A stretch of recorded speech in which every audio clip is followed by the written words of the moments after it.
Bienvenue dans cette nouvelle édition du Non-Stop Info. Au sommaire, les travaux de la réunion de haut niveau du comité F15 de l'Union africaine ont pris fin ce mardi à Rabat, au Maroc, après 2 jours de débats et de discussions sur la viabilité financière de l'Union africaine et le renforcement de la résilience des économies du continent. Au Mali, le mandat de la MINUSMA arrive à échéance à la fin de ce mois. Le secrétaire général de l'ONU recommande son renouvellement pour une année supplémentaire au vu de la situation sécuritaire préoccupante dans le pays. Et puis aux Seychelles, le comité des victimes du coup d'État de 1977 et du régime de l'ancien président France-Albert René réclame des réparations monétaires allant de 78 000 à 1,6 million de dollars. Des compensations qui, selon les victimes, devraient être financées par l'État. Mais tout d'abord, ce mardi 14 juin, le Premier ministre éthiopien Abiy Ahmed a pour la première fois évoqué de possibles futures négociations de paix avec les rebelles de la région du Tigré. S'il a démenti que des discussions secrètes étaient déjà en cours avec le Front de libération du peuple du Tigré, qu'un conflit armé a opposé au gouvernement fédéral entre novembre 2020 et mars dernier suite à la signature d'une trêve. Il a cependant annoncé qu'un comité avait été mis en place pour étudier la question des pourparlers de paix. Le comité dirigé par le vice-premier ministre Demeke Mekonnen, également ministre des Affaires étrangères, va rédiger un rapport détaillant les conditions préalables à des négociations. La réunion de haut niveau du comité des 15 ministres des Finances de l'Union africaine a clôturé ses travaux ce mardi 14 juin à Rabat. Les discussions qui ont marqué la réunion du comité F15 ont porté entre autres sur les mécanismes de financement des économies du continent pour trouver des solutions innovantes. Retour sur cette rencontre dans ce reportage de Séverin Douqueux. Formuler une vision globale sur la voie à suivre pour apporter des réponses concrètes aux défis du financement de l'Union africaine, c'est le sujet au cœur des travaux de la réunion de haut niveau du comité F15 de l'Union africaine qui se tient ces 13 et 14 juin 2022 à Rabat au Maroc. À l'heure où les États membres font face à des contraintes budgétaires du fait de la crise sanitaire de Covid-19 ou encore le conflit russo-ukrainien, repenser le financement de l'institution devient une absolue nécessité. Rappelons-le, 31% environ du budget de l'institution provient des contributions des États membres. Nous sommes ici pour examiner les questions de financement de l'agenda de l'Union en matière d'intégration, de développement, de durabilité et d'autonomie et comment y parvenir face au tourment de la guerre, aux défis du conflit du Covid-19 ou du conflit entre la Russie et l'Ukraine et à ces défis qui affectent l'espace physique dans les États membres. Pour la ministre marocaine de l'économie et des finances, Nadia Feta, la mise en place d'un sous-comité rattaché au comité des 15 ministres des finances F15 de l'Union africaine qui servirait de plateforme de réflexion sur les moyens de renforcer la performance du budget de l'organisation panafricaine permettrait d'opérer la transition vers l'optimisation de l'utilisation des ressources disponibles. La performance budgétaire de l'Union africaine devrait être érigée comme une priorité de premier ordre en vue d'opérer cette transition tant espérée d'une logique des moyens vers une logique de résultats. En effet, les contraintes de financement qui pèsent aujourd'hui sur le budget de l'Union devraient nous inciter non seulement à rechercher des sources de financement additionnelles, mais surtout à optimiser l'utilisation des ressources disponibles. Cette rencontre, organisée sous le thème « Au-delà de la pandémie de Covid-19 et du conflit ukrainien, renforcer la résilience des économies africaines et la viabilité financière de l'Union africaine », s'intéresse également à l'après-Covid-19, la crise ukrainienne et le redressement économique du continent. Alors que le Mali vient de quitter la coalition régionale du G5 Sahel, la situation sécuritaire dans le pays reste instable et est particulièrement préoccupante selon El Gassimouane, l'envoyé spécial de l'ONU au Mali. À l'heure où les opérations antiterroristes menées par les forces de défense se multiplient, certaines voix s'élèvent pour appeler au respect des droits humains tout en portant une attention particulière à la situation humanitaire. Gladys Mwamba. La situation humanitaire s'aggrave au Mali. 7,5 millions de personnes auront besoin d'assistance humanitaire dans le pays selon l'envoyé spécial de l'ONU. C'est 1,6 million de plus qu'en 2021. Une situation particulièrement préoccupante, notamment dans la zone des 3 frontières, aux confins du Mali, du Niger et du Burkina Faso, et dans le centre du Mali, dans un contexte d'insécurité alimenté par les conflits intercommunautaires, les problèmes de gouvernance ou encore les activités des groupes terroristes. Si les défis au Mali sont nombreux et complexes, ils sont loin d'être insurmontables. Au contraire, le peuple malien, comme l'ont démontré les assises nationales de la refondation, nourrit une profonde aspiration à la réforme, à une gouvernance transparente et à la responsabilité. Ces aspirations et les forces qui les animent, y compris la société civile, ont fait preuve d'une grande résilience et méritent le plein soutien de la communauté internationale. Ce lundi 13 juin marquait le départ officiel de l'armée française de la base militaire de Ménaka, dans le nord-est du pays. Avant-dernière étape avant le départ de la force Barkhane du pays, les clés de la base de Ménaka, ouverte depuis 2018, ont été remises aux forces armées maliennes, FAMA. La partie malienne reste donc déterminée à jouer toute sa partition pour le retour de la paix et de la sécurité sur l'ensemble du territoire national, en faisant recours à divers leviers politiques, sécuritaires, ceux du développement socio-économique, comme ceux de la justice et de la réconciliation. Cependant, la réalisation de ces chantiers ambitieux requiert une lecture lucide, pragmatique, réaliste et holistique de la situation, mais également la compréhension, votre accompagnement, votre soutien. La question du renouvellement du mandat de la MINUSMA, mission onusienne de maintien de la paix au Mali, était également au cœur des débats lors de la session du Conseil de sécurité de l'ONU ce 13 juin. Son vote est prévu le 29 juin, à la veille de l'expiration de l'actuel mandat.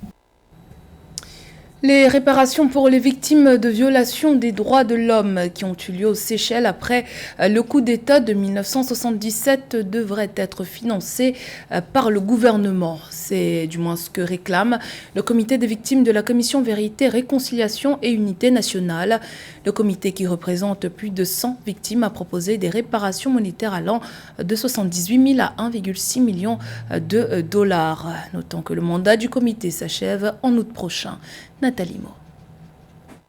Aux Seychelles, l'indemnisation des victimes des violations des droits de l'homme consécutives au coup d'État de 1977 doit être entamée avant fin juin 2022. Des observateurs pensent que ce volet de la mission de la Commission Vérité, Réconciliation et Unité nationale accuse du retard alors que son mandat prend fin en août 2022. La Commission déplore notamment le manque de moyens qui sont alloués, notamment sur le plan humain, mais également les craintes de la population, c'est qu'il n'y ait pas suffisamment de fonds pour pouvoir indemniser la totalité de la population. Je pense que l'erreur qui a été commise, c'est d'avoir uniquement été polarisé sur la reconnaissance monétaire. Je pense que la reconnaissance non monétaire a aussi autant d'impact et autant d'influence, encore plus quand les moyens sont limités. Des comités de victimes ont proposé des réparations pécuniaires allant de 78 000 $ à 1,6 million de dollars, correspondant au salaire qu'une personne recevrait en travaillant aux Seychelles de 18 à 55 ans. Selon les victimes, ces indemnisations devraient être financées par le gouvernement.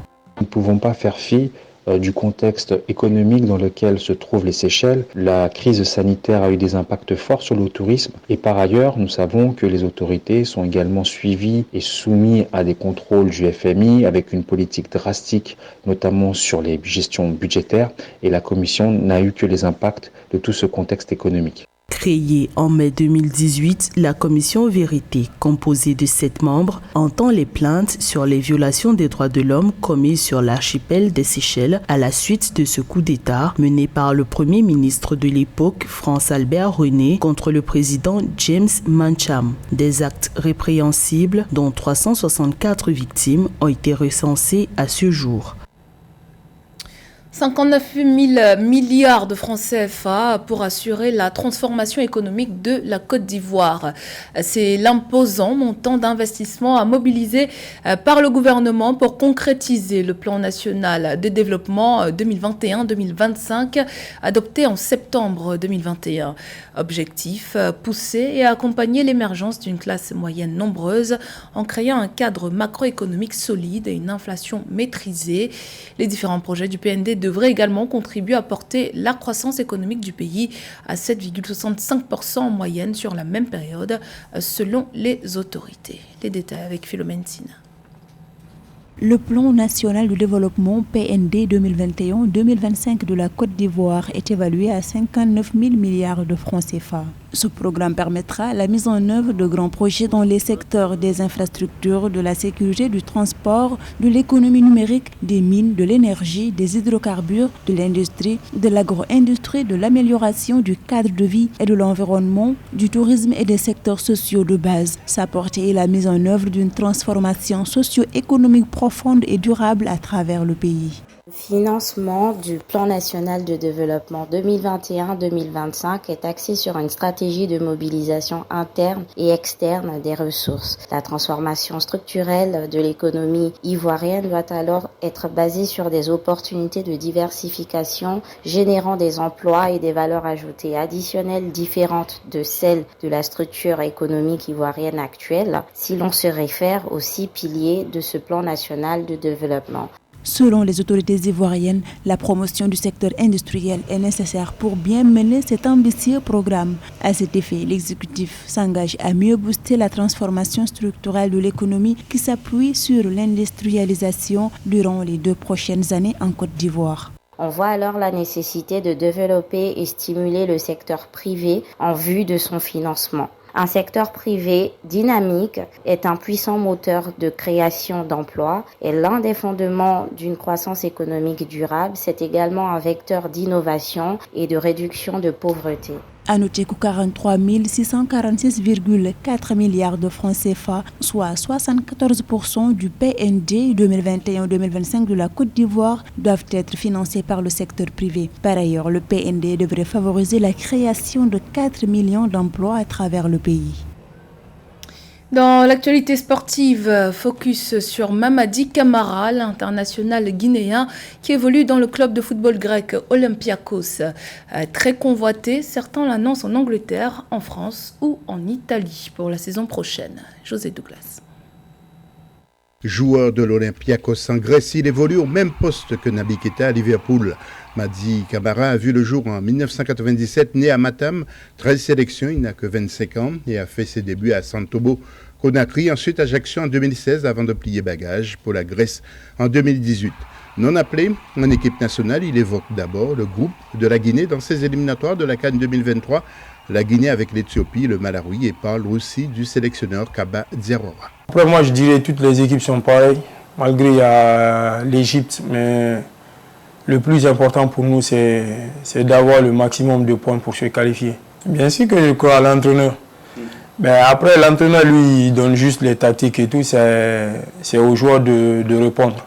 Mamadi Camara joue à l'Olympiakos et on parle de lui à Napoli en Italie, mais rêve aussi d'un grand club en Angleterre. Bon après, je sais pas trop. Même moi des fois je vois sur les réseaux comme vous. Mais je pense que j'ai quelqu'un qui est avec moi, qui s'occupe de tout ça. Bon après je dirais mon club de rêve ça a toujours été Manchester United. Lorsqu'on lui dit que Marseille voudrait aussi l'enrôler, regardez et écoutez sa réponse. Ah ça je sais pas. Même moi j'ai vu sur les réseaux sociaux. Après je sais pas si c'est vrai ou pas. Si on lui dit que l'Italie tient la corde avec Naples, l'ex-équipe de Diego Armando Maradona, réponse évasive aussi. Franchement je sais pas. Je sais pas. C'est à mon agent de poser cette question, moi je pense. Pour le Mamadi Camara ne veut rien confirmer, sa valise est toujours au Pirée. Va-t-il déménager? Réponse dans quelques jours, au revoir dans les heures à venir. Toujours dans l'actualité sportive, en pleine préparation de la Coupe du Monde 2022 au Qatar, la Tunisie a remporté ce mardi 14 juin la Coupe Kirin en battant le Japon 3-0 à Osaka. La Coupe Kirin est un tournoi de football de 4 nations organisé chaque année au Japon par la Kirin Corporation. Depuis la prise de fonction du sélectionneur Djalel Kadri fin janvier, la Tunisie affiche un bilan de 4 victoires et 2 nuls en 6 matchs. Elle a marqué à 10 reprises et n'a pas encaissé le moindre but sur cette période. C'était le journal de la rédaction. Merci pour votre fidélité. Dans un instant, une nouvelle édition de l'actualité sur Africa 24.